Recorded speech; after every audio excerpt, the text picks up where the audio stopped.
India కూటమి అధికారంలోకి వస్తే దేశవ్యాప్తంగా రైతు రుణమాఫీ చేస్తామన్నారు కాంగ్రెస్ అగ్రనేత రాహుల్ గాంధీ. బడా వ్యాపారులను బాగు చేయడం మోదీ విధానమైతే మహిళలు రైతులను లక్షాధికారులను చేయడమే కాంగ్రెస్ పాలసీ అన్నారు.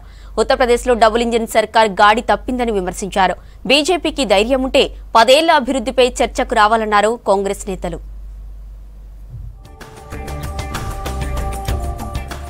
బీజేపీ పాలనలో ప్రజా సంక్షేమం పాతాళానికి పడిపోయిందన్నారు ఏఐసీసీ ప్రెసిడెంట్ మల్లికార్జున ఖర్గే. రైతులు, పేదలు, నిరుద్యోగుల పరిస్థితి దారుణంగా ఉందన్నారు. ఉత్తరప్రదేశ్లో ఎన్నికల ప్రచారంలో పాల్గొన్నారు ఖర్గే. యూపీలో డబుల్ ఇంజిన్ సర్కార్పై ప్రజలు అసంతృప్తిగా ఉన్నారని విమర్శించారు. బీజేపీ ఒక ఇంజిన్ పూర్తిగా విఫలమైతే మరో ఇంజిన్ పట్టాలు తప్పిందంటూ ఎద్దేవా చేశారు. కాంగ్రెస్ గెలిస్తేనే రాజ్యాంగం, రిజర్వేషన్లు ఉంటాయన్నారు ఖర్గే. आज तक ये डबल इंजन वाले कुछ नहीं कर सके उनके सामने. लोकतंत्र को, वही संविधान को आप तोड़ना चाहते हो, उसको खत्म करना चाहते हो. ये कभी नहीं होगा. जो समझदार लोग हैं, किसान लोग, ये कभी आपको तोड़ने नहीं देंगे. आप टूट जाएंगे लेकिन संविधान कभी टूटेगा नहीं. ఇండియా కూటమి గెలిస్తే దేశంలోని రైతులందరికీ రుణమాఫీ చేస్తామన్నారు కాంగ్రెస్ అగ్రనేత రాహుల్ గాంధీ. జూన్ 4న రుణమాఫీ చేస్తూ ఉత్తర్వులు జారీ చేస్తామని చెప్పారు.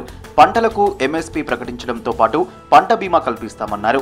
మోదీది బడా వ్యాపారులను బాగు చేసే పాలసీ అయితే పేద మహిళలను లక్షాధికారులను చేయడం కాంగ్రెస్ విధానమన్నారు. అదానీ, అంబానీ, మీడియాకు మోదీ గొప్పలు తప్ప మరేం కనిపించవంటూ విమర్శించారు. బీజేపీ గెలిస్తే ప్రజలకు హక్కులు హరించేస్తుందన్నారు. రాజ్యాంగం రద్దయితే ప్రజలంతా బానిసలుగా మారాల్సిన పరిస్థితి ఏర్పడుతుందన్నారు రాహుల్.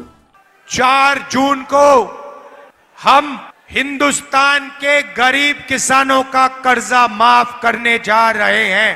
इंडिया गठबंधन ने कि जितना पैसा इन्होंने अरबपतियों का कर्जा माफ किया है उतना ही पैसा हम गरीबों के बैंक अकाउंट में ठका ठक डालेंगे. ప్రధాని మోదీ టెంపోలో డబ్బులు కామెంట్స్ కు కౌంటర్ ఇచ్చారు రాహుల్ గాంధీ. ముంబై, అహ్మదాబాద్, లక్నో లాంటి 7 ఎయిర్పోర్టులను 50 ఏళ్ల పాటు అదానికి ప్రధాని మోదీ కట్టబెట్టారని ఫైర్ అయ్యారు.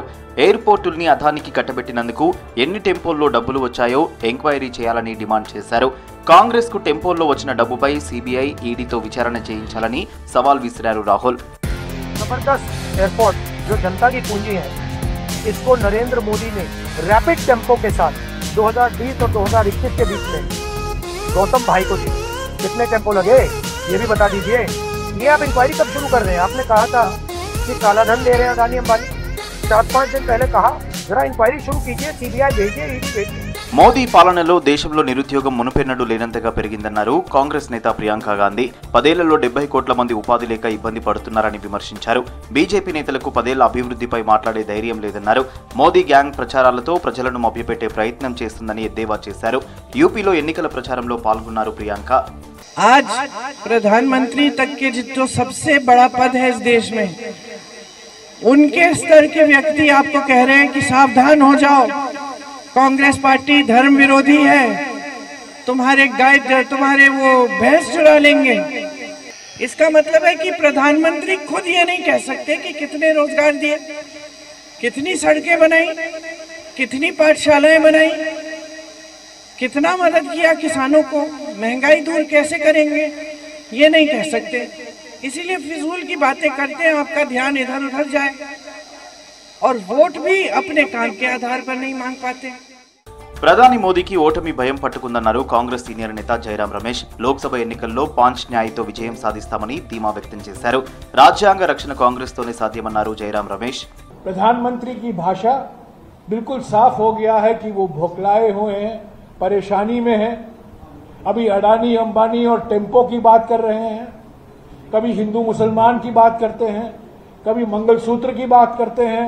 तो ये चुनाव हमारे लिए, हमारे लोकतंत्र के लिए అత్యంత మహత్వపూర్ణ है. ఇండియా కూటమి అధికారంలోకి వస్తే మహిళలు, రైతులను లక్షాధికారులను చేస్తామంటున్నారు కాంగ్రెస్ నేతలు. దేశంలో ప్రజాస్వామ్యం సురక్షితంగా ఉండాలంటే బీజేపీని ఓడించాలన్నారు.